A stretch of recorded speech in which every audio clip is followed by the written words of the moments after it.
Favourite serials இனி டிவிக்கு முன்பே சன் நெக்ஸ்ட் ஆப்ல ஜாலியா எல்லாருக்கும் முன்னாடியே பாருங்க. இப்பவே சன் நெக்ஸ்ட் ஆப்பை டவுன்லோட் பண்ணி சப்ஸ்கிரைப் பண்ணுங்க. தேவிக்கு ரொம்ப நொந்து போய் தான் புள்ளைய வளர்த்துட்டு இருந்தா. என்னைக்காவது ஒரு நாள் ஆதிமுத்து வருவாருன்னு நம்பிட்டு இருந்தா. ஒரு கட்டத்துல தேர்கால் ஏறி ஆதிமுத்து இறந்து போறாரு. அவர் இறந்ததுக்கு அப்புறம் அந்த குடும்ப பொறுப்பு குணசேகரன் கிட்ட வந்துருச்சு.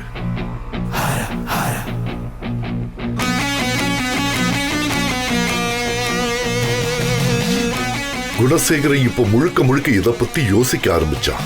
தேவகி இனி தலையெடுக்க கூடாது, அவ புள்ளையும் தலையெடுக்க கூடாது. அதுக்கு என்ன பண்ணலான்னு முடிவு பண்ணி 2 பேரையும் கொல்லணும்னு திட்டம் போட்டான். அதுக்காக ஆளுங்களை அனுப்பி அந்த தேவகியையும் அவ மக ராணாவையும் கொல்ல சொன்னான்.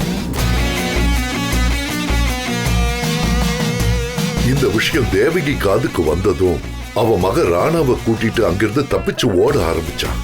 அந்த ஆட்களும் விடாம துரத்துனாங்க. தம் மகன் ராணாவோட உயிரை எப்படியாவது காப்பாற்றணுங்கிற ஒரே நோக்கத்தோட தேவகி ஓடிக்கிட்டே இருந்தா. விடாம ஆட்களும் துரத்துனாங்க.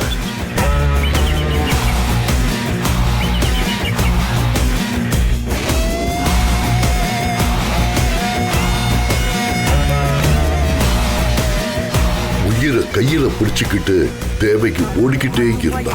அந்த ஆட்களும் விடாம துரத்திக்கிட்டே வந்தாங்க. அடுத்த உயிரை குடித்து முட்டிக்க என்னைக்கும் தயங்க மாட்டான். அந்த கடவுள் தடுத்து அழுத பொழுதும் கருணை எதுவும். அன்னைக்கு எப்படியோ அந்த ஆட்கள் கண்ணுல படாம தேவகி தப்பிச்சிட்டா. அப்படி ஒரு சூழ்நிலையில தான் நான் தேவகியை சந்திச்சேன். அவ பட்ட கஷ்டத்தை எல்லாம் என்கிட்ட சொன்னா. இனி நீ ராமேஸ்வரத்துல இருந்தா பிரச்சனைன்னு சொல்லி நான் அவளை தனுஷ்கோடிக்கு கூட்டிட்டு வந்தேன்.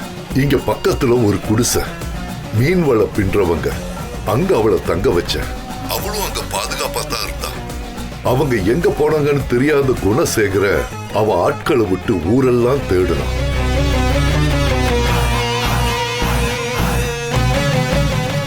அவங்க எங்கேயும் கிடைக்கலன்னதும் இன்னும் மோசமான மனநிலைக்கு போனான்.